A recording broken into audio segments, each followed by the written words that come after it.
What's going on, everyone, and welcome back to Shooting the Shit Uncensored. You know who this is. It's the dad bod god, the bald, the beard, and the beautiful Piers Austin. And tonight, I'm excited. Everyone has been requesting this guest come on my podcast. And tonight is the night we have her here for you, the one, the only Albie and Troska. But before I get into my conversation with Albie, you know I need to take a quick second to thank our amazing sponsor, and that is, oh my God, what an unprofessional. I don't have it ready to rock and roll. Where is it? There we go. It is Sleefs.com. That's SLEEFS, Sleefs.com. Now, if you or someone you know is an athlete, need to go and check out Sleefs. They've got all your athletic wear and gear covered, from compression pants, compression shorts, compression sleeves, socks, headbands, boots, mouth guards, and I'm going to mention those dirty boxes that I'm always rocking. Guys, go and check out those dirty boxes at Sleeps. Use that promo code MWAPOD to get a 10% discount at your final purchase. But wherever you are finding us, I appreciate you for tuning in. If you're tuning in on YouTube, please like, share, subscribe, hit the bell to stay notified, all that good shit. If you're listening on a podcast platform, please give us a 5-star review. That's all I'm asking for, right? Because it helps with our analytics. It helps us bring more amazing conversations to more amazing people like you. So get to clicking and tap in, because you're going to get some great content here every single week. We're dropping multiple episodes of Shooting the Shit Uncensored with Piers Austin, and with some of the most amazing people in the world of professional wrestling, MMA, boxing, pop culture, you name it. So click in and we'll see you at every episode. But without further ado, let's get into my conversation with the one, the only Albie and Troska. Yeah!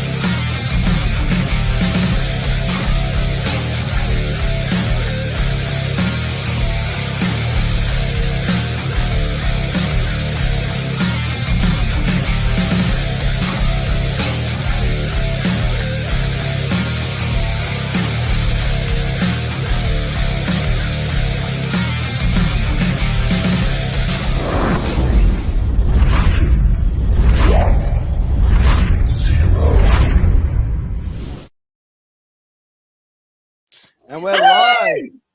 Welcome. Hi. Welcome, How are you? Welcome. I'm good. How are you? Yeah, I'm good. Thank you. Man, you know what? Like I said in the intro, like you have been like one of the most highly requested people. And every time I post up one of those Ask Me Anonymous questions, I always get, when are you going to have Albie and Troska on the show? And it's like, and I always respond whenever she's down to do it. And I think last time I tagged you and I said, hey, let's do it. So that's how this came to be. So I'm very happy to have you on. I'm glad my audience is finally going to get to see the podcast that they've been waiting to see or hear. I'm very happy to be on. Apparently, if people want to hear my opinions on things, I'm more than happy to give them. So there you go, people. If you want to hear opinions on something, throw it out in the comments. Let's have a conversation. But before we get into that, like let's talk about you, because you have one of the most colorful characters I feel in Australian wrestling. And I don't just mean that for the appearance, but just like your entrance, how your whole presentation really is very bright, very colorful, and very exciting. So I want to know, like, that level of confidence, like, have you always been a very confident person, or is that something that has really sort of taken you a while to bring out? Oh, honestly, my mum used to always tell me that I was the boss of the household. Like from 2 years old, no one was allowed to walk up the staircase until I walked up first. So I think it's a very natural thing to me to be the boss of a room. But I've danced my whole life. Like I've been on stages my whole life. I did theater all throughout high school. So I think going on stage is like such a natural thing for me. And it's something I really enjoy doing. So I think when I get to go out and wrestle, like I'm genuinely happy to do that. And I love the fact that I can go out and like be really happy. Like it's such a, it is like a natural thing to me. It's something I've very much grown to love. Yeah. What was the my mum inspiration? I think my mum saw. Yeah. Your mum saw behind Albie. Oh, well, my mum saw that I was going to be a pain in the ass. So she was like, I'll chuck her in dance classes for 8 hours a day and then she won't be my problem. Like, how far did you take dancing though? Like, did you do it like throughout your entire life? Yeah, this is my 20th year of dancing. I still dance. I'm a fully qualified dance teacher. So I still teach. I teach dance and singing still to this day. And I think I would have taken it more seriously, but when I was a bit younger, I had a really serious injury, which I was no longer allowed to do ballet at all. I had to take a good year off. And it really I think put things into perspective of like, oh, maybe this isn't a serious thing for me anymore. And I got more into singing in school and stuff, but it's always been a really huge part of my life. What did you how was the reaction when you were like, okay, now I'm going to go and step into professional wrestling? Like everyone's like seeing you be like a singer, a dancer, and now like you're going to go and do professional wrestling. Like, was that like, were they like not surprised or was it a big surprise? I think it was a bit of both. Like they were shocked, but then they went, yeah, this kind of fits, because I never watched wrestling growing up. That was something I didn't like watching. My dad and my brother watched it. And like every once in a while I would sit down, but I'd be there for 5 minutes and be like, no, I'm going to go watch my sister dance. Like this is boring. But then referee Hannah, I thank her for everything. She took my parents to a Nui Pro show. We'd never heard of it. And took my parents to a Nui Pro show, and they came home going, you have to go. Like you'll love it. It's so different live. Like it's not like watching it on the TV. And I was like, no, it can't actually be that good. And my mom was sitting there going, no, like seriously, think about it. You'll really love it. So I was like, all right, I'll go to one show, but if I don't like it, I'm not going again. And Hannah was like, no, you have to go. It's sick. I'm like, fine. And went. And then I was like, the first match I ever saw, look, there's Hannah going, hee. Shout out. First match I ever saw had the velocities in it. And God tier wrestlers, they're so good. I was like, they're doing flips, they're jumping off the ropes. I'm like, I could do that. Like, I could totally do that. And then at halftime, they announced tryouts, and Ref Hannah's going, I don't want to go alone. And I was like, if you go, I'll go. And that was it. I told my brother, I was like, oh, you've got to get me fit enough. I don't like, these wrestlers are obviously like athletically fit, and I'm not. So like I went to the gym with my brother for like 6 weeks to like get ready for the tryout. Like full got into it. And then by the time I debuted, they were just like, yeah, no, of course I would be the one out of the family that turns up and starts fighting men for fun. Like, yeah, they saw it. Like, yeah, what were you doing in the gym to prepare? Like, were you doing a lot of cardio? Were you trying to lift heavy? Like where was a lot of lifting heavy? When I first started wrestling, I was like a stick of a person. Like the wind could blow and I would snap in half. And I was looking at all these people in the ring and they were all built men. And I was like, might actually die. Because I was already like kind of cardio fit from dance and all that. So I was like, oh, maybe the fitness won't be that bad.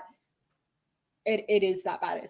I thought I'm worlds fitter than I once was, and I'm still so unfit compared to some of the wrestlers out there. Like, oh my God. But I was like, yeah, I need to like weight train. And my brother was like a bodybuilder at the time. So I'm going, I need to like look jacked like a bodybuilder, like get me in it. So I was doing all his workouts routines. I was following his diet. I was like dry scooping protein because I wasn't getting enough protein in. I was eating steak for breakfast. I went in for it. I was committed for the bit. Damn, you went all in. Yeah. I was like if I'm going to do it, go hard or go home. But like, did you notice significant changes in that 6 weeks? Like after like you just trained your ass off for that long? Definitely. I think on it, like before I joined wrestling, I was a bit of like dancer skinny, which is a bit like unhealthy skinny. And then afterwards, I was looking at myself and going, oh, I've never seen muscle before. Oh, I've got arm muscles. Oh, and like I've just it completely changed to, never forget dry scooping pre-workout with Coke, no sugar. Yeah, I do that too. Oh, kind of thinks I'm psychotic for that one. I agree with her on that one. I stand it. I'm all for that. Still do that to this day. But like pro wrestling like changed my view of like how I want to look. I'm still to this day trying to get as jacked as possible. I'm like, and like I walk out to the ring sometimes doing this because I'm like, I have muscles there now, so I can do it. But like how jacked do you want to get? Like, do you want to be like Jordan Grace 2.0? Like, she's jacked. I physically think like on my genetics, I couldn't look like Jordan Grace. I think I don't think her genetics could do that either, to be honest. But I'm a very long, lanky person. Like it's very hard to get muscle to show up on me. So I'm just doing the best I can. I still have a wingspan of an albatross, but you know what? Like that's kind of like a friend of mine, Lowrider, over in the States. Like he's wrestled for 20 years, and he said the same thing. Like he got like a tryout for WWE, and like in 2001, and he got told by a high-profile person who was doing it, said, "If gain 10 pounds or 20 pounds, and we'll sign you." And he said, "Well, I'm doing this and this. What do you recommend?" He goes, "Well, I can't tell you what to do, but like there's options out." You know what I mean? Like one of those things. And he's like, "Yeah, I just was not prepared to go down that road." But it was like, but he'd say he's like, he would eat so much, like trying to like, he goes, he was eating cookies and sculling milk and everything like that. Yeah. And he's like, couldn't get over that certain weight, you know? No. See, I'm all natty all day. I don't think I could I'm already falling apart at the seams as it is. I think if I actually like took it any further, I would disintegrate. Like I don't think I could go any further. So I'm just trying to eat as much food as possible. That's the healthiest way to do it as well, because it's never sustainable, that sort of stuff. Like, and even like you look at a lot of ex-bodybuilders and wrestlers from the 80s and eras like that, it's like knee replacements, hip replacements. You know what I mean? My mum used to always say to me, we used to watch the Olympics and would always watch the gymnasts. And she was like, the Russian gymnasts that were covered in tape, she was like, that they're not living long. They'll die at 30. And like you see so many of them now, like, they're in their 40s and they're on death, they're on their deathbed. I'm like, yeah, it's because they were really taking advantage of certain things. Yeah, exactly. Well, you know, but that's the thing. Like, I think for some people, they'll do whatever it takes to compete at that top level. And you know what I mean? Like, it's, you know, I'm the same. I couldn't do that. But you know what I mean? I'm 40-year-old and I'm not really kind of trying to get jacked. You know what I mean? But like, you know, some people will go to those lengths and not think about like the future damage that it can do. You know what I mean? Like they're just thinking, I need to get this goal because this is what I will achieve if I am like this. Yeah. Some people, I also think it's the lack of education. Some people, I just don't think they know what it truly does to their body. They see like Arnold Schwarzenegger and go, oh, well, he looks great. He's doing great and we'll do it. And then don't realize like heart failure, liver failure, cardiovascular disease. Like it can literally cause bowel cancer. It's like, to me, I'd rather just look skinny than like be jacked and have heart disease. Like rather just be my natural body weight. Yeah. I mean, I think it's the same as like what Paddy Pimblett, the UFC fighter, said. He goes, I'd rather be fat and happy than shredded and miserable. Yeah. Yes, that's what it is. That's exactly what it is. Oh, I love Paddy Pimblett. He's so funny. Oh, you know what? He is. Like, I've actually been in talks with him to get him on the podcast, and it's possibly something going to happen. But it's like, he's one of the funniest dudes even to exchange messages with, because like I message him and like 3 months later, he's like, fuck, his response was, fuck, I'm an idiot. I'm sorry. I'm gonna and then I was like, that's cool. No, go for it. Sneeze away. It went away. No, I watch all those edits of him on TikTok where he's just like really funny, and then they show him doing the little dance. Oh, I'm one of those people. I get lost on TikTok. Like I'll sit down and just open it to scroll through, and then next thing you know, I've been sitting there for 2.5 hours watching like some Chinese kid cook an omelet or something. I had to set like my screen time for it, so I can't spend more than an hour of it on it a day, and I still like spend hours. It's so bad. It's so bad. But I think TikTok also gives a lot of people a false sense of celebrity as well, because it's like you see someone who's got like 500,000 followers, and then on Instagram they've got like 10. Two. You Yeah. know what I mean? Like, or their YouTube channel has like 500 followers. You know what I mean? Like, Or I there's love not to see the really people now where it's like, oh, it might get banned, and everyone's going, follow my Instagram, please. And you look at their Instagram, and it's like they've got a tenth of the following on TikTok. It's like, no wonder you're begging. Like, your fame is gone once TikTok's on. I think like TikTok really blew up like during the pandemic though, because it's like what Yeah. else are people doing than just doing goofy like I did goofy photos with me and my wife. Like I dragged her into them, funnily enough. But I spent an entire month of lockdown isolated, like in the very, very first, when it first ever happened. I got isolated with my dad for a whole month, just us in the house. And oh, it was, we ended up just making goofy TikToks together because there was like nothing else to do. He was going insane. He painted the house. He built my mum a home gym. Like, he was going insane. And I was like, we've got to do something. We ended up making TikToks of us playing Just Dance on the Wii. Like, I told him TikTok dances to do because it was just nothing else. We was stuck. that's gold. Yeah, me and my wife tried to do the TikTok dances, but like we're both like so uncoordinated. Like we were so bad at it. We were like, no, we can't post this. This is ridiculous. Plus, my wife is a school teacher, so she was like, yeah, no, like I'm not posting that up on Better be like a better to TikTok. be safe. Yeah, No. yeah, exactly. So it's social media. It's an interesting place. It gives a lot of like it also gives it helps a lot, and I think it's helped a lot in professional wrestling because it's like you look back 20 years where it's like people on the Australian scene or on the independent scene, also in other countries, it's like their following was like if people went to shows and then continually went and supported them. Whereas like now there's so many more options for like someone in Australia to get a following from people in the United States, the UK, Japan, and all these other things because of social media and platforms and stuff like that. Would you agree on that? Yeah, I find that insane sometimes. Like, I look at like my follower analytics and it will say like 10% American. I'm like, there are just random Americans out there who know who I am and like Mm. want to follow me along in like my journey of life and follow me. Like, that's crazy. Or I work in a shopping center and I've had security guards come up to me and go, oh my God, I follow you on Instagram. And I'm like, you Really? know who I am, besides like the random girl who works in that shop. Like, With the color flare. it's so bizarre. I'm like, ooh. But then Mm. like it's given me like I think so many opportunities. Like I get or people will like randomly DM me. I'll post something on my story about like a book I read and they'll go, oh, is that a good book? Like I've been thinking about it. And it's like I'm helping influence that person to read a book. Like how crazy is that?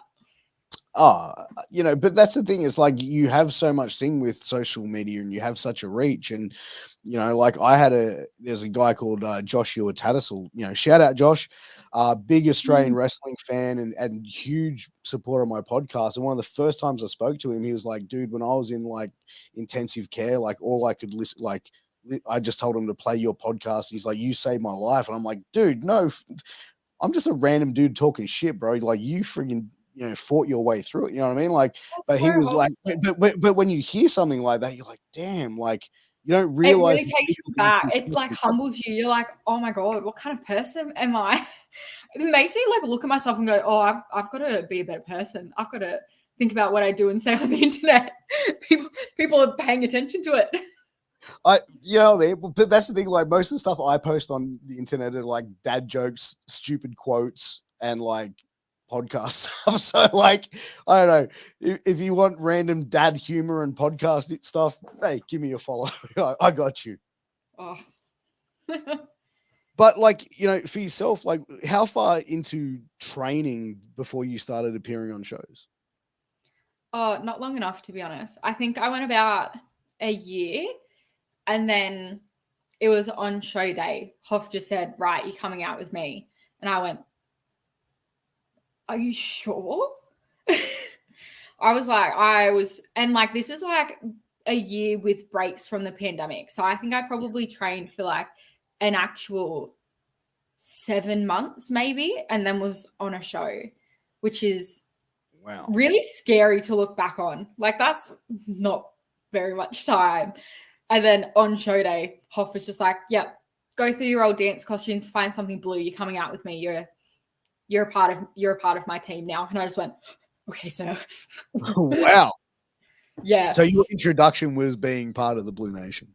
Yeah, that was my very first introduction. And in fact, it was at a training session. Hoff said, I'm thinking about like, I want like some girls to follow me around. Like, I want to do a tag team with girls and really pump you guys up, get you guys going. And I was like, oh my God, that's so cool. And then it was like 2 weeks later, I was at the hairdresser's and she goes, oh, I've run out of pink dye. Do you want to do like something fun with your hair? And I went, do you want to dye the front parts blue?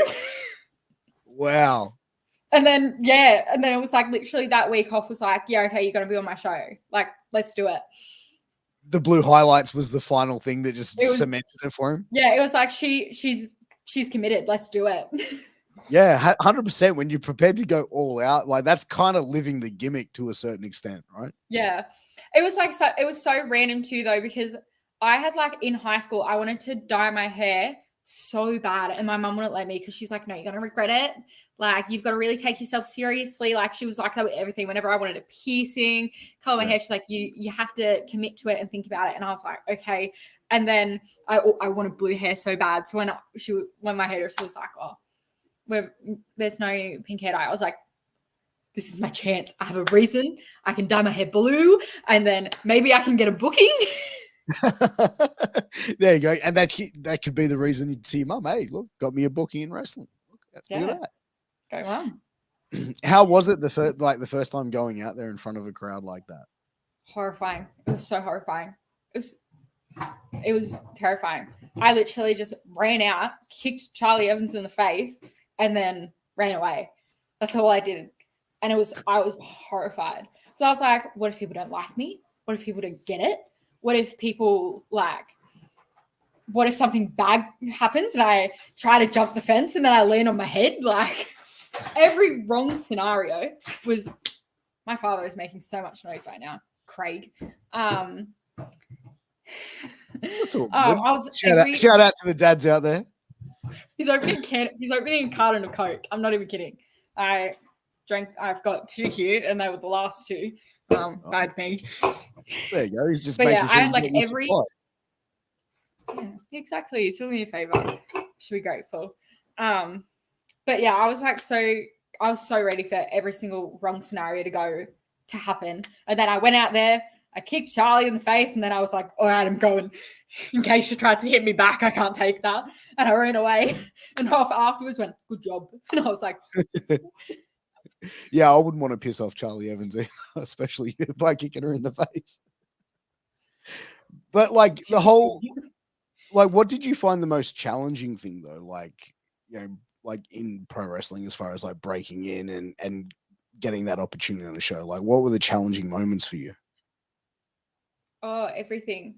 I think it's so hard to like, for one, prove to someone that you deserve to be on a show, but then also have the confidence in yourself to think that you're prepared to go on a show. Like, I still now will sometimes Hoff will go, oh, I'm thinking about this for you. And I go, are you sure? Like, do you think I can handle that? And he goes, yeah. And I'm like, all right, I'll trust you there, mate. But that's on you when it goes bad. Like, it's really hard to like kind of accept that you're at the point that that's something you're capable of. And I think, especially when I was first starting out, like I didn't know anything about wrestling. I would like talk to people about it and they'd be talking about their favorite wrestlers. They'd be talking about these moves. Like they're talking about WrestleMania 3 where this match happened and all this stuff. And I just had no idea what they were talking about. No clue. And I was like, oh, should I be here? Am I going to be like dangerous because I don't know what's going on? But then I think I expressed that severe anxiety and Hoff was just like, no, do you know why it's not going to be a problem? Because you ask 1,000 questions. And I'm like, what do you mean? He goes, anytime ever we've had to learn something or you haven't known something, you are the first person to go, I don't know what that is. I don't know what I'm doing. I haven't done that before. Or like, I don't know what you're talking about. People go, oh, so like this match in 1978. And I'm going, I wasn't even born. Why would I have watched that? Stop that. I just tell them. But I feel like that could almost work in a benefit to you as well, because I feel like, and tell me if I'm wrong in this one, but like wrestling, if you have like influences, you've watched it your whole life, it's kind of like being a musician. If you're listening to if you listen to a lot of different types of a particular musician or the same type of music, then your type of music that you're going to play is going to be the exact same as them. Maybe little tweaks and stuff like that, but it's almost going to be like an exact replica of it. Yeah. Do you find that the same with wrestling a little bit? Oh yeah, there's always like this joke behind the scenes of like people always want to join to play their like 2K characters that they made up in their wrestling game when they were 11. And I think when I joined, because I had nothing, it was like kind of fun. Like I got to be molded into what they wanted and what they needed. Yeah. Whereas like other people they weren't getting the same opportunities as me because they were like so dedicated to their wrestling character they built when they were 13 years old. And it was just like, you can do whatever you want with me. I didn't have any preference. I turned up wanting to learn how to do a moonsault, and that was it. Like, so I think it definitely worked in my favor because I could be whatever they wanted. Hoff was like, "Yep, you'll work as my little follower around." Perfect, because I didn't have anything to say like otherwise. Like I wasn't going to sit there and argue with it. I was like, "Awesome, you're choosing for me. Perfect." That's what I want. Well, as well, like Hoff's been in the game for so long, so he knows what people are capable of. You know what I mean? Like he's one of the best trainers in the country. Yeah. Yeah. You know, like, no, I trust him wholeheartedly. It's always a bit of a joke at training that like if I try to do something with somebody and I'll botch it 1,000 times, but the first time I do it with Hoff, it's fine. And I think it's because we have such like a huge level of trust. Like I know I could dive headfirst to that man and he would shove himself under me to catch me. Like, so I know that like when he goes, "Yep, you're going to do this," I'm going to go, "Perfect." I know it's a good choice. Did you ever feel like any like, and I don't want to like say bitterness from people, but like, did you ever feel like there was ever any people that were jealous of the opportunity you got? Like they're saying like, "Oh my man, like I've been watching wrestling since I was like 3 years old. She's come in here." Like, did you feel any of that at that stage? Yeah, totally. I think, and I heard it from people and all this stuff, and I understand it. Like I understood it at the time. Like when you're in like the performing arts, like everybody wants to play the lead. Everyone wants to be in a movie. Everyone wants to be Taylor Swift and a great singer. Like it's something that's so naturally inherent that you want to be the best and you want to be so good. And it's like a really redeeming factor in people. So like I never took any offense to it really when people were like upset that I got a spot that maybe they thought they deserved more, or they were jealous because they thought they worked hard or whatever. Because like they might have deserved it more. They might have worked harder than me. But unfortunately, I think I was a right place, right time person. And that's why I got the opportunities. But, you know, I still look at people and go like, I'm really jealous you got to do that like all the time. Like it's just a natural thing. I got to wrestle at Knotfest on the weekend. Like if I didn't get to do that, I was like, I would have been so violently jealous that I didn't get to wrestle at Knotfest. Like I'm so grateful that was an opportunity I got to do. Like that was so cool. And like there's 100% there are people like that are so jealous, but I think that's just so natural. Like of course you're gonna be jealous. Like that's fucking sick. Like that's pretty incredible. But let's get into Knotfest. Like, how many matches was it that you wrestled like on Knotfest? Because there was like multiple shows throughout the day, right? Yeah, so there was 4 sessions. I wrestled 2 out of the 4, which was super amazing. I thought I was only going to get to wrestle 1. So when I got told I was going to get to wrestle a second one, I was so stoked. And then they said I was going to wrestle Kingsley, and I was like, oh, that's like up there of a dream match of mine. So I was like so excited. And it was so cool. Like I remember when I found out I was going to wrestle, I was at work and a bunch of the people that I work with all went to Knotfest. Like they're all very much the dynamic. They're the group of people that would be at Knotfest. So I was popping. They're big metal fans. I was like popping so hard. I walked out. I'm like, I'm going to wrestle at Knotfest, and they're losing it. And like a couple of them got to like come see me wrestle, and they've never seen me wrestle before. So that was so awesome to like get to have like friends in the crowd. And then like the crowd was so cool. Like people who had never really experienced wrestling, who were just like there to get out of the rain or there because like they didn't really like the band that was playing, and I was so into it. It was so much fun. I can't explain how much fun. How big were the crowds like at the wrestling section? It got bigger with each session. Like the first session probably only had like 100, 200 people in it, but like by the last session, like there was the entire tent was fully packed, like sardine crammed with people. No shit. That's crazy. Like, is this like, I feel like wrestling and metal just go together. Oh, 100%. Like, it's you have no idea how much like it goes together so much. And like, some of the people I work with are like, oh, I don't know if I would ever get into wrestling. I'm like, fair enough. Like, if you're just going to come to support a friend, like, also, I really appreciate that. But like, then I explain like deathmatch wrestling to some of them, which I think deathmatch wrestling and metal they come together, and they're like, oh yeah, that's the shit I would watch. I would go to a deathmatch show. I'm like, yeah, I know you would.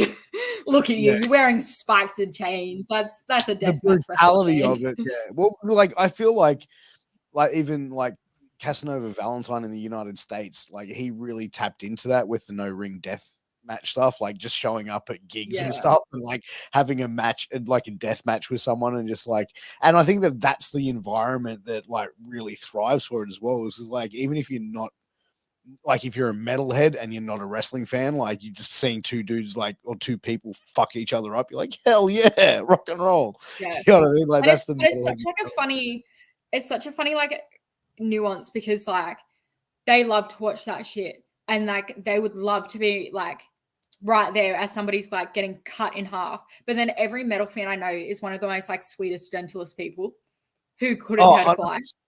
100%, because it's like, but they'll even help you. Like, I've been in mosh pits and stuff, like when I was like 16 at like a big day out show, which was kind of like Knotfest, like when I was a teenager, and we had Korn playing, and like this dude saved my life when I fell in the pit, and literally just picked me up like that and like moved me out of the way. And I was like, fucking hell, man, this is like the raddest thing ever. Like, I could have died there, and this I was like, made sure I was cool. And I was like, fuck, that was rad. And it's like every experience I had at things was the same thing.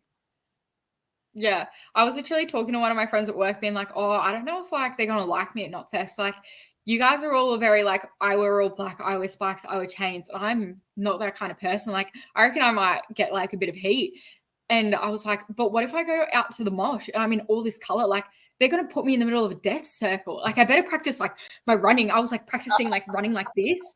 So we're like prepared. And my friend was like, no, if someone put you in the middle of a death circle, it's more likely that they would get the shit beaten out of them than you. Like, you're telling me someone's going to push you into a death circle and somebody's not going to turn around and go, why are you pushing a tiny little girl in the middle of that? Like, and I was like, oh, God bless. But I feel like that's the thing. Most metalheads are some of the most gentle, chilled out people, because it's like most of their lives they've been the outcast. So they're just like, in reality, they're just geeks that really love metal music and, you know, dressing in black and wearing chains. It's like most of the metal people that I've known and been in bands with over the years have been like these just real introverted people, and, you know, not weird, but just like really drawn in, and just had like a lot of bullying in their lives and stuff like that, and just like, you know, more like very individual solo people, like can enjoy their own company more than company with others, if that makes sense, you know? Yeah, definitely. Which is a pretty cool freaking you know, trait to have, in my opinion. So, but it's not people. But like for yourself, like, you know, getting out and wrestling matches and stuff like that on shows, what do you think has been your favorite performance so far? Oh, I don't know. Honestly, I think the ones that always end up being my favorite are the ones that like I always have heaps of fun in. Like, it's not always like people will say like, oh, this match was your best one. And I'll go, oh yeah, I thought it was good. And then say like the match that I arm wrestled Matt Gage in is like top tier for me. Like, I thought that was great because I had like heaps of fun in it. Or like, I don't know, all my matches munch together at the end of the day. I think I had a really fun time wrestling with Unsocial Jordan and Matt Diamond. I was the main event at like the last Nui show or the one before City Hall. That was like heaps of fun. I really enjoyed that match. But like I haven't even watched it back to know if I did a good or bad job of it. But I had like heaps of fun. So that's like really up there for me. How did you find being in the main event? Did you feel the pressure on at that point? The pressure was so on. I came off like a 10 show streak of being on the pre-show, and then Hoff went, yeah, you're going to be the main event. And I went, brother. I was like on the day having a panic attack, talking like Hannah going, I haven't been on a show in months. What do you mean I'm going to be the main event? And Hannah's going, can't do anything about it. You're not in charge of shows. And I'm going, what am I going to do? I mean, I feel like if you're in there with Unsocial Jordan and Matt Diamond, like you're going to be taken care of. I was in great hands. I was so lucky. And like, I was asking people beforehand, I'm like, what do you do in a main event? And they're like, you put on a banger. And I'm like, how do you do that? So I was trying to throw in like all this shit. I'm like, I'm just going to jump off the top rope. Like, y'all will catch me. It'll be fine. Like, let's try and put on this like main event level match. I'm like, I've never done anything of this caliber before. Like, I had so much anxiety. It was so bad. And I was sitting there going, I really think I belong on the pre-shows. I think this is for me. And I came back and I was like, oh, did I do a good job? And he goes, yeah, you did a great job. And I was like, does this mean no more pre-shows? And he's like, no, you win the pre-show. And I went, yeah, I belong there. Please put me back. How did you feel that you went? Like before you spoke to Hoff, how did you feel that you went before you went backstage? I felt I went way better than I actually thought I was going to go. I thought I was going to throw up or something, honestly. I was like, I had so much anxiety before the match. I spoke to Hannah, who was reffing, and I was like, if I say apricot, I'm going to throw up. And she was like, all right. And I was like, if I say popcorn, I've popped a limb out. And she goes, all right. Like I had all these code words because I was like, this is going to be my worst match ever. The pressure's on. I don't work well under pressure. Like this is going to be awful. And then like I came back and I went, I don't think there wasn't a spot where I went, oh, that was the worst thing I've ever done in my entire life. That was so cringe. I came back and went, I don't think anything truly went like super wrong. I was like, oh, I felt really good about myself. I was like, oh.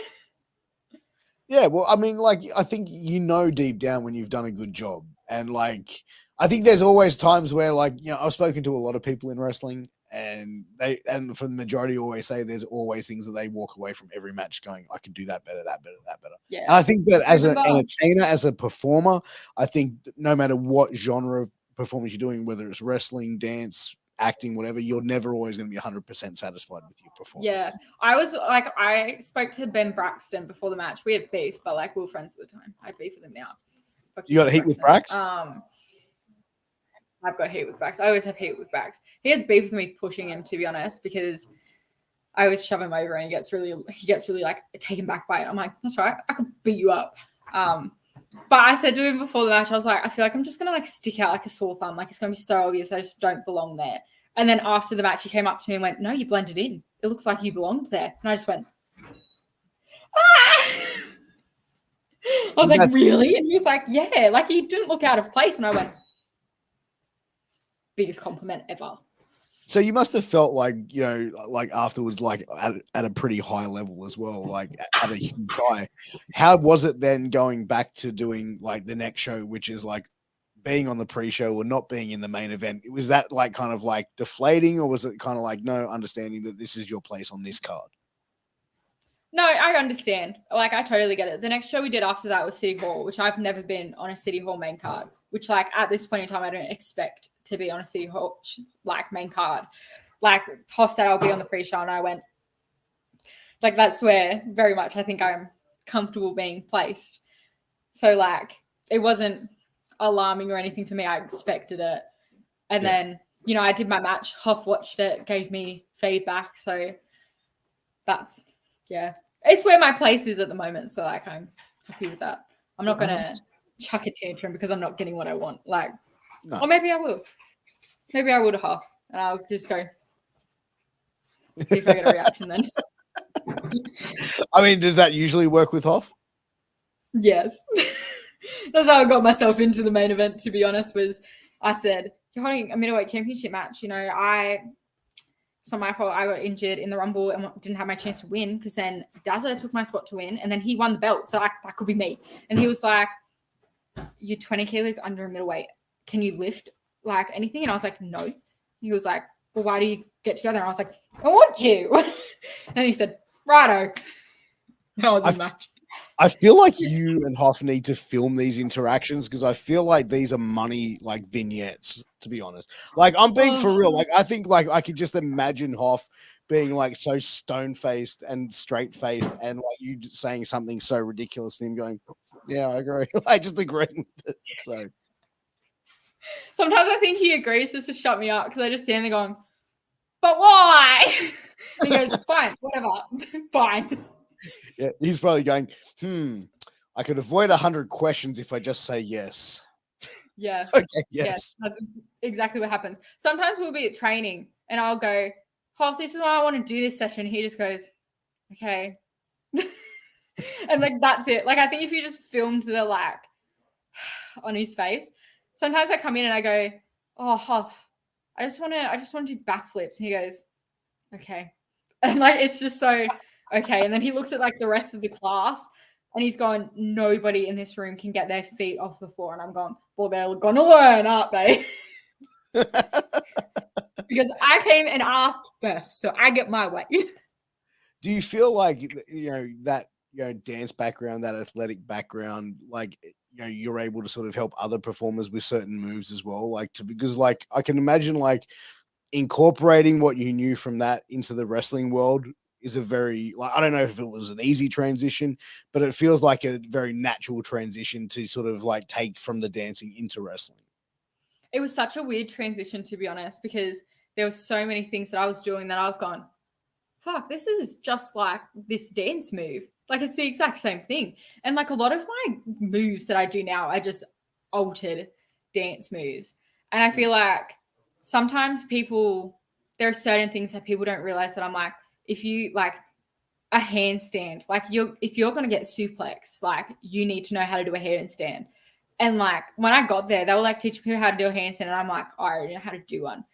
And then I was going, oh, but if you did this, like it makes a handstand easier. And then all of a sudden I was like clicking in people's brains. And I was like, yeah, like that's how that works. And I feel like there was just random little niggly bits of like, oh, this is how you land so that you don't break your ankles. Or like if you stretch after you work out, you'll actually have better mobility. And people were going, oh, maybe that's why I can't get up the morning after I wrestle because I don't stretch. I'm like, yeah, it will actually like severely help. But I feel like that's the same, like stretching after training or any type of working out is so good for you as well. Like, especially like the older you get, like it just, everything doesn't. I'm terrified. I'm terrified to get old and lose my mobility. Like I can like my arms touch at the back and they like move around. Like the minute that goes, I don't think I'm going to be able to put clothes on anymore. How do you put clothes on with your hands holding each other behind them? Like a jacket. You just put your arms back and then you put it on. And, you just be an old person like me and be like, oh. I don't think I can do that. But then also like, me being flexy and all that, people's submissions don't work for me. It doesn't work. My arm goes the complete opposite way. Like you can't do anything to it. Doesn't have you ever gone and done like jiu-jitsu or Brazilian jiu-jitsu or anything like that? And like no, I'm scared of it. I would get killed. But like you just showed like you have like double jointed and that is just like you would seriously freak them the fuck out because I don't like have you in a Kimura and like I freaked Hoff out. I remember at a training session, I popped my hip out or something. And I just went, oh, I've popped my hip out. Let me put it back in. And Hoff went, we need to call an ambulance. And I went, no, actually, I've got a joint disorder. So like my joints, like they just don't work properly. So like my shoulders pop out. Like all my joints are double jointed. Like I can do all the gross stuff with my fingers, like all that stuff. Like they don't. They do all that stuff. And Hoff was going, how do you not die? And I'm like, I just learned how to pop it back in. Oh, wow. And like if this Who, happened in Robbo? matches, I remember like my second ever match, I dislocated my shoulder and I'm in the ring with my shoulder out and I go to Hoff, I'm like, my shoulder's dislocating. He's like, right, I'll call, like, we'll end the match. Like, this is what, get out of the ring. And I'm going, no, I can keep going. And I just did everything like one-handed for the rest of the match until I got backstage and popped it back in. How do you, how like, because I've seen other people pop it back in and sometimes that can look like so violent and so wrong. But how do you pop it back in yourself? Like, do you have a special technique to do it? It depends how it's popped out. Like if it's like it just partially popped out, sometimes I can just like lift my arm and it'll go back in. Or if it's like fully popped out, it's a like jacking it back in. Or like if it's like my knee, usually if I just straighten my leg, my knee will go back in. If it's my hip, if I just kind of like twist my hip, it'll go back in. Sometimes I'll have to do like a full blown like kick in the air and fling it up and then my hip will go back in. Like at a lucha show recently, I dislocated my thumb and that sucked. I tore a muscle in my thumb doing that, which still sucks. But like that just like slid back in when I like smacked my hand flat on the ground. So whatever works in the moment. Is this like injuries from like dance over the years, or is this just like how you're wired? Just how I'm wired. It's always been like that. And my sister's the same. She has her knees pop. She can pop her hip out on command. Like, just that's an interesting party trick. Yeah, I can pop my shoulder out on command, which is like a bit scary. Painful? That's my party trick. No, I think it's happened too many times for it to truly like be that painful. Yeah, right. So it happens that regularly that your body's just used to it. Sometimes it sucks if like I land and that's what pops it out. Like if I like take a shoulder tackle and I bump and then like my hip pops out, like that hurts. But I think it's more of like the impact of it that hurts more than like me popping it back in doesn't hurt. Or it like will be like a slight ache. But like, you know, I don't really have a choice about it. I have to live with it. Yeah, far out. Like Robbo Entertainment says, okay, I need Albie versus Jess with Albie doing the Gumby thing every time Jess gets an armbar. That could be entertaining. I think that would be so fun. I'd love to dress with Jess for that reason. And no, Alcoholic Adam, we're not going to know what to do. Huh? She'd like try and probably like squeeze my hands together or something. Like they just like clap. Like my hands clap at the back. I can. Like you're not doing anything to them. That is ridiculous. That is insane. That's ridiculous. That's all I can say. It's insane.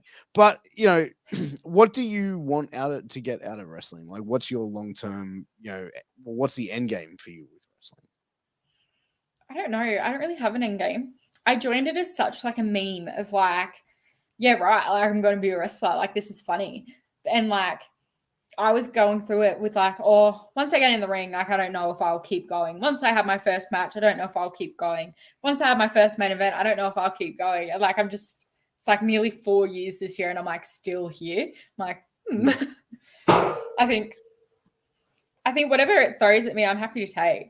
But like, if I end up in the States in 10 years, that'd be pretty sick. I went to Florida over Christmas and I loved it. So like, if WWE wants to sign me, that's amazing. If in 10 years' time I'm in a hospital bed because I popped my knee out one too many times, that's also perfectly fine. Yeah. How did you find Florida when you were over there? Did you get to work on any shows or train in anywhere in particular?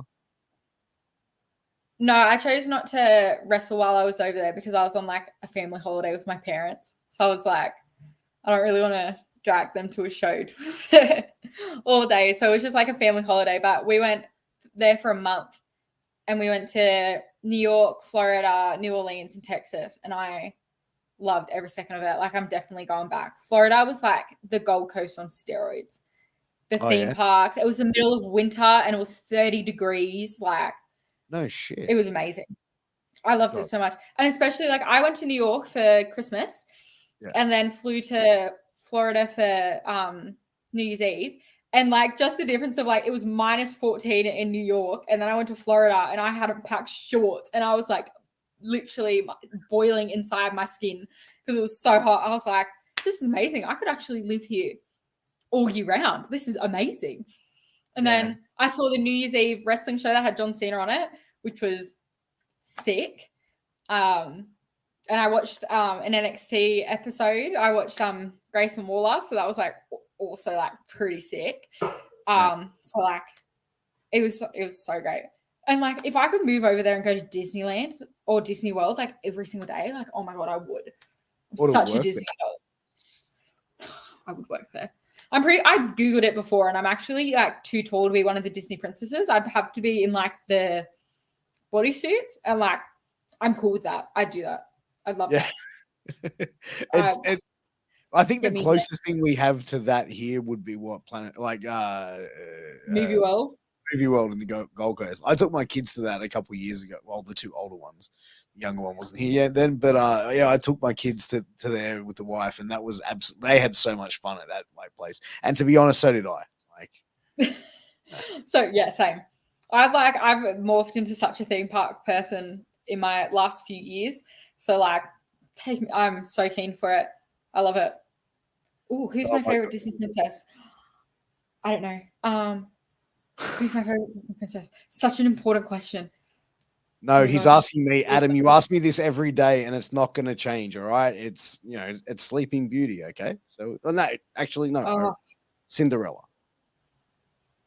I respect Sleeping Beauty more of an answer. I think my favorite Disney princess might have to be Moana, maybe. Moana. Or does Coco count as a Disney princess? I know that he's not like a girl or like royalty or whatever, but Coco, I've watched that movie and when it ended, I just sat there and I was like, that was a beautiful movie. I've never seen it. Oh, it's a beautiful movie. You should watch it. You'll sob. I bawled my eyes out. Bawled my eyes out. It looks like it'd be my kind of movie, does it, Albie? It's a beautiful movie. I think it's everyone's type of movie. All right, you're putting it over. All right, I'm going to watch it. I'm going to check it out. I'll check it out over the weekend. I recommend it.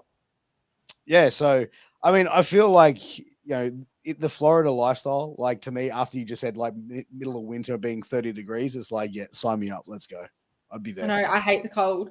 I was hating it in New York. I loved New York, and I planned to live there one day. But like that -14, I was like, I'm not going anywhere. I'm sitting in the warm hotel room, rugged up. I'm like, I'm not going anywhere. But like Florida, middle of winter, and it feels like an Australian summer, and I'm like, this could work. This could be realistic for me. That is, that's when it's like, that's where you found your place. That's kind of like Hawaii. Like I went to Hawaii like in January when it was like winter over there. And I was like, every day was like 30 plus. Yeah. No, I went to Hawaii a few years ago with my parents as well, and it's top tier. Great country. I'd love to go back there. I have so many countries that are on my list that I want to go to. Yeah, for wrestling or just for like life and travel? Just life and travel. Like if I wrestle there, that's like a bit of a pop, but like, I've got I was really privileged when I was younger. My parents took me traveling, and like my dad always says it's like an illness. When she gets sick with it, like you'd never stop craving it. I'm like, yeah, yes. I've been to New Zealand like 4 times and I want to go back again this year. I love it so much. I'm like, well, I'll move to the States. That's fine. We'll go to Canada. I didn't go to Niagara Falls, so I've got to go back to Niagara Falls. I'd love to go to Hawaii again. Love to go to Europe. Hawaii is one of the most beautiful countries in the world, and it's like everything there is just so chill. It's like you cannot be you don't see anyone stressed in Hawaii. No. Even the homeless people are just sitting on the street having the best time of their lives. Probably not the best time of their lives. They're probably very unfortunate. But like even then, they're in 30-degree weather all the time. There's tourists everywhere that are willing to give them money. Like probably the easiest place to be homeless. Yeah, exactly. Well, they're probably like the least happy people in Hawaii then. Probably still happier than like the people in New York who live in 1-bedroom rat-infested apartments. Yeah, that's crazy though. Like, people will do it to live in that fast lifestyle in those fast cities. You know what I mean? Like that'll be me one day. Yeah, 1-bedroom rat-infested apartment. Really? That you'd be prepared to do that to live in like in the big city? See the Statue of Liberty every day. Yeah, that's pretty intense. Broadway. I love theatre. To be able to see a Broadway show every single night, dream. Did you go to a Broadway show when you were over there? Yeah, I went and saw Book of Mormon and Beetlejuice. Nice. Book of Mormon. Yeah. I saw that in Sydney. That was a pretty funny show. Yeah, that was my third time seeing it, and like I love that show. It's one of my all-time favorites. Best show, and it's so funny. I got to take my dad. I think it was his first time seeing it, and he was pissing himself. And he's like not a musical theater person either, so I was like, he might hate this, but I'm like, it's written by the people from South Park. Like it's funny, and he was sitting there pissing himself. He loved it. Like, yeah, like my wife is into it. Like, I'm not a big musical theater person, but like I can dig music from any genre or whatever. So my wife's like, yeah, do you want to go see it? And I was like, yeah, okay. Went, saw it. I absolutely loved it. And then like she booked tickets to see like Jagged Little Pill, the Alanis Morissette one. Oh, I've seen that. Yeah. That was just as good. I felt like it was completely different, but I felt like the story of it was pretty cool too. Yeah. I love theatre. Beetlejuice is like the best show I've ever seen ever. Like nothing is as good as that show. I've seen so many shows over so many years, and it was the best show I've ever seen. Do you feel like that's a part of the thing that you might want to get into at some point is like being involved in theatre? Oh yeah. I think like it was my life dream for like my whole teen years was I wanted to do theatre. I wanted to be a dancer. I wanted to be a singer. And like theatre, like I could do both. And I did like amateur theatre shows in Newcastle and all that stuff. But then, yeah, I don't know, wrestling fell into my lap. And now I'm doing this. Well, I feel like wrestling and theatre are like it's pretty much the same though, right? It's almost like, yeah, 100%. It's to me no difference. Like it's the exact same thing. When I told my singing teacher, I was like, I'm gonna fight men in their underwear. She was like, why would you do that? I was like, no, it's theatre on steroids. It is. And she was like, what? I was like, it's theatre on steroids. Like I may not sing, but like I make noise. And she's like, I trust that this is what you want to do. Well, I feel like wrestling does like it is. Like wrestling is a performance art. You know what I mean? Like, yeah, it's a sport. You know what I mean? Like, I think like wrestling could honestly be labeled anything that you really want to call it. Yeah, it's definitely like you have to be athletic to do it. You have to be so fit and so athletic, but then also you've got to have so much skill in performing, making people believe you, to be able to like transform into characters. Like Albie isn't just like, I didn't just walk out one day and was Albie. Like it was something that was built. And like that's something like actors do. Like you hear like Shia LaBeouf and like Jared Leto, like they get method and like they build this character. Like it's the exact same thing. I think it's different though, because it's like you look at it from like an independent wrestling standpoint. Okay, so it's up to you to come up with your own character, your gimmick. Like you might be given a name when you're starting out, like and little bits and things, but it's up to you to really develop that character. Whereas I feel like actors in like theater, movies, or a TV show, they're given a character and they're given like a script saying, this is who you are, this is who you need to portray, and this is how you need to portray it. Whereas I feel like wrestlers have to be a bit more creative to a certain extent to try and be able to build something themselves. Yeah, I think it depends, honestly. Like sometimes it will be a case of like I was told, like I for the most part chose the name Albie because my whole joke of my name is Albatross, Albie Troska. And like that was the gimmick because my dance teacher used to always call me the Albatross. So I was like, I want that to be part of my name. But then Hoff like came up with like everything else. I was given everything. Like he was like, I want you to be colorful. I want you to be energetic. I want you to be happy. Like I want you to be you times 300. And I was like, oh, okay. And then I was left to build that like from there. But then, yeah, some people do come up with like their own gimmicks. It's all so personal to them. And I think that's why a lot of people get like so protective of like their stuff and their gimmick because they built it 100%, which like respect to them because I couldn't do that. If Hoff didn't tell me he wanted this specific thing and he wanted me to be like great, like clowny, happy, excited, like colorful, Like, who knows what I would come up with? I could have jet black hair and be emo if I was left to my own devices. But that's giving you points. That's giving you a direction, though. Like, I feel like even then, it's like you can go and do whatever you want with this character. Like you could eventually turn it heel and go the straight black hair and all black sort of thing. If that's what I mean, like to change it up eventually, if that's the way that you'd want to go down. Like, you know what? My hair is naturally black, and that's something my dad's always said is one day you're not going to dye your hair, and Albie's not going to be colorful. You're going to have black hair, and I'm like, we'll wait for that day. I don't think it's coming anytime soon, mate. 100%. But we are at that point.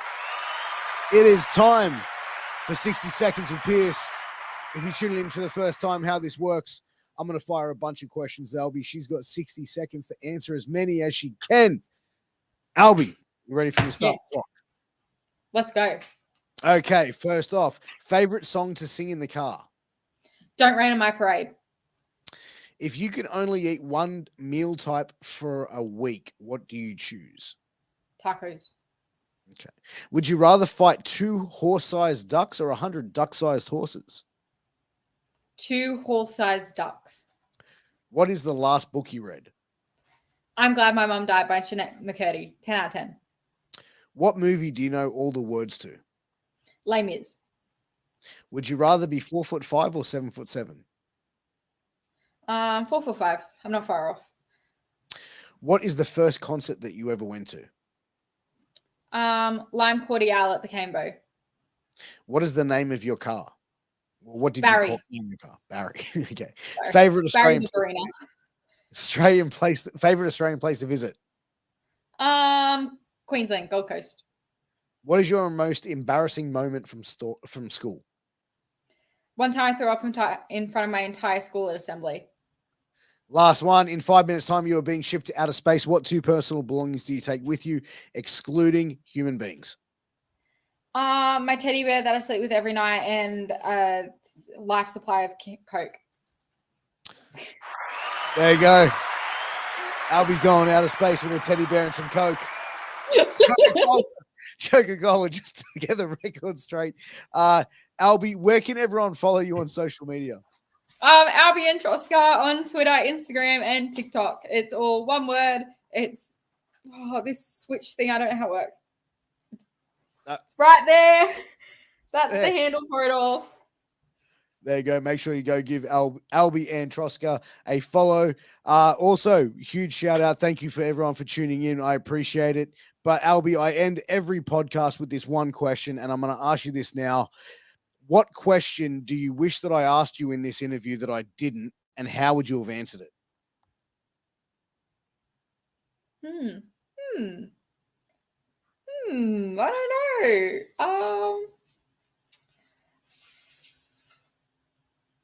know. Should I be controversial? Should I be controversial? Go for it. How do I feel about intergender wrestling? I'm all for it. Okay. So I assume that was based off a past podcast that you saw on mine. Maybe. I think people who are against it are silly gooses.